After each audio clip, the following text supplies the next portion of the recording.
write named George Wilkins, we first encounter a young man, a prince, who has no family we know of. Instead, he begins his journey seeking a wife to start one with. In a kind of Jacobean version of reality shows such as The Bachelor, his first attempt is in Antioch, at the court of Antiochus, where that king is hosting a contest, in which eligible young suitors can win the hand of his daughter by solving a riddle. If they fail, they offer up their life instead, as many suitors have already. Pericles steps up to the challenge. Like a bold champion, I assume the lists, nor ask advice of any other thought, but faithfulness and courage. Pericles solves the riddle, only to find out it contains the dangerous secret that the beautiful princess has been in an incestuous relationship with her father, Antiochus, suddenly making her a less attractive choice. Fair glass of light, I loved you, and could still, were not this glorious casket stored with ill. Good sooth, I care not for you. Politely making his excuses, Pericles leaves Antioch and returns to Tyre, only to find out from his trusted advisor, Helicanus, that Antioch is on his way to kill Pericles. Pericles sets sail to save him, but encounters a tempest that leaves him shipwrecked in Pentapolis. Luckily, another king is holding another tournament for the hand of another beautiful princess, and this time Pericles jousts his way to winning a true love, Thaisa, whom he marries. Another tempest rages, and Thaisa dies, and is buried at sea, but not before she gives birth to a daughter, Marina. Trying to sum up this play is harder than even Cymbeline. It has so many twists and turns and leaps over time and placed with such alacrity that the first time the director tried to explain the play to the actors, we found ourselves crumpled up in helpless laughter. So let's just say, further journeys and misadventures ensued, father and daughter were separated, and Pericles went into self-exile, refusing to change clothes or cut his hair, and grieves for many years, only to be finally reunited with Marina, and later Thaisa, who it turns out isn't actually dead, but at this point in our journey through the late plays, we probably could see that one coming. We now meet Marina, all grown up. Sir, our vessel is of Tyre. In it the king, who for these 3 months has not spoken to anyone nor taken sustenance, except to prolong his grief. Upon what grounds is his distemperature? 'Twould be too tedious to repeat. But the main grief springs from the death of his beloved daughter and wife. May we not see him? Ah, may, but bootless is your sight. He will not speak to any. Behold him. This was a goodly person, until the disaster that one mortal night drove him to this. Sir, we have a maiden, Metellini, I durst wager, would win some words of him. She, questionless with her sweet harmony and other chosen attractions, would allure and make a battery through his deafened parts, which now are midway stopped. She is all happy, is the fairest of all, and with her fellow maids is now upon the leafy shelter that abuts against the island's side. Sure, all's effectless, but will omit nothing that bears Recovery's name. Look, here is the lady. Welcome, fairest. Is she not a sweet, a goodly presence? She's a gallant lady. Come, let us leave her, and the gods make her prosperous. Oh. Hail, sir. My lord?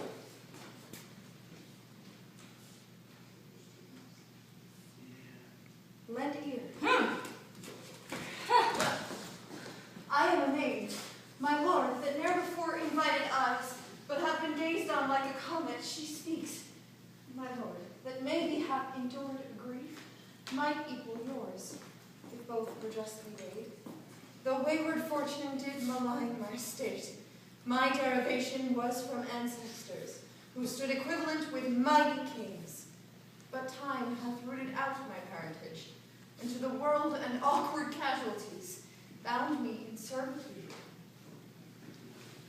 I will desist, but there is something blows upon my cheek and whispers in my ear, go not till you speak. My fortunes, parentage, good parentage, to equal mine? Was it not thus? What say you? I said, my lord, if you did know my parentage, you would not do me violence. I do think so. Pray, turn your eyes upon me. You are like something that... What countrywoman? Here of these shores? No, nor of any shores. Yet I was mortally brought forth, and am no other than I appear. I am great with woe, and shall deliver weeping. My dearest wife was like this maid, and such a one my daughter might have been. My queen's square brows, her stature to an inch, as wand-like straight, as silver-voiced. Her eyes as jewel-like, and cased as richly. Where do you live? Where I am but a stranger, from the deck you may discern the place. Where were you bred? And how achieved you these endowments which you make more rich to owe? If I should tell my history, it would seem like lies disdained in the reporting. Prithee speak. Falseness cannot come from thee, for thou look'st like one I loved indeed. What were thy friends? Didst thou not say, when I did push thee back, which was when I perceived thee, that thou camest from good descending? So indeed I did. Report thy parentage. I think thou saidst, thou hast been tossed from wrong to injury, and that thou thoughtst thy griefs might equal mine, if both were opened. Some such thing. I said, and said no more, but what my thoughts did warrant was likely. Tell thy story. If thine considered proves the thousandth part of my endurance, thou art a man, and I have suffered like a girl. Yet thou dost look like patience gazing on kings' graves and smiling extremity out of act. What were thy friends? How lost thou them? Thy name, my most kind virgin. My name is Marina. Oh! I am mocked, and thou by some insensate god sent hither to make the world to laugh at me. Patience, good sir, or here I'll cease. Nay, I'll be patient. Thou little knowest how thou dost startle me to call thyself Marina. The name was given me by one that had some power, my father and a king. How? A king's daughter? And called Marina?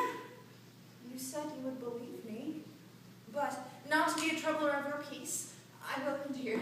Are you flesh and blood? Have you a working pulse, and are no fairy? Motion! Well, speak on. Where were you born, and wherefore called Marina? Called Marina, for I was born at sea. At sea. What mother? My mother was the daughter of a king, who died the minute I was born, as my good nurse Marina hath oft delivered weeping. Oh, stop there a little. This is the rarest dream that ere doth sleep did mock sad fools withal. This cannot be. My daughter's buried. Well, where were you bred? I'll hear you more, to the bottom of your story, and never interrupt you. You scorn. Believe me, 'twere best I did give over. Nay, I will believe you by the syllable of what you shall deliver, yet give me leave. How came you in these parts? Where were you bred?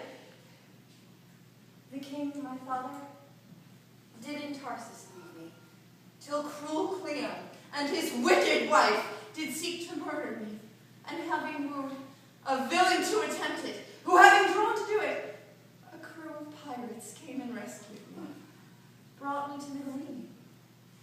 But, good sir, whither will you have me? Why do you weep? It may be you think me an impostor. No, good faith. I am the daughter to King Pericles, if good King Pericles be. Oh, give me a gash. Put me to present pain, lest this great sea of joys rushing upon me, or bear the shores of my mortality, and drown me with their sweetness. This is Marina. What was thy mother's name? Tell me but that, for truth can never be confirmed enough, though doubts did ever sleep. First, sir, I pray, what is your title? I am Pericles of Tyre. But tell me now, my drowned queen's name is in the rest you said. Thou hast been godlike perfect, the heir of kingdoms, and another like to Pericles, thy father. Is it no more to be your daughter than to say my mother's name was Thaisa? Thaisa was my mother, who did end the